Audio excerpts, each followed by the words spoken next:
President Trump has corrected his error about NATO, making it clear in recent days that he does not regard it as "obsolete," which was how he described it during the election campaign.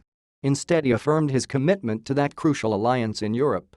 He is also, as a corollary, right to call on European partners to pay their NATO contributions in full and on time.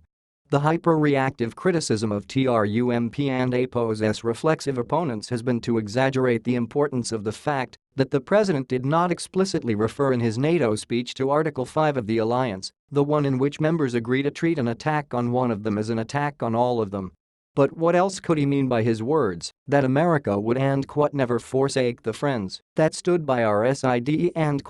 This made it plain that America and APO's commitment to NATO and APO's conditional.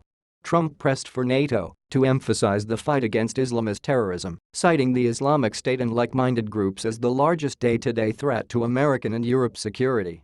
Sharing intelligence on terror threats and counter-terrorist tactics should become a centerpiece of NATO and APO's role.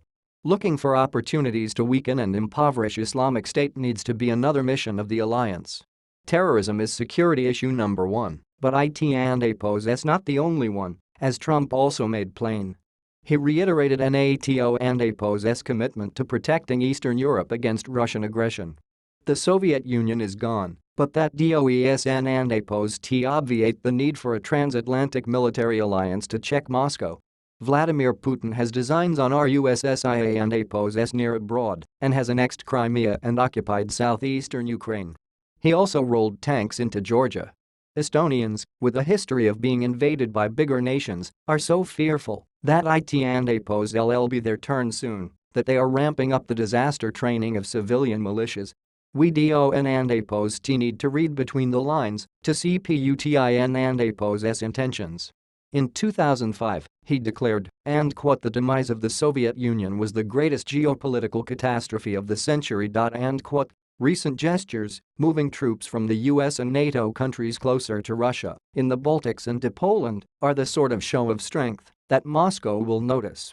Putin pines for the days of the evil empire. A unified West is the best deterrent, and the structure of Western military unity is NATO.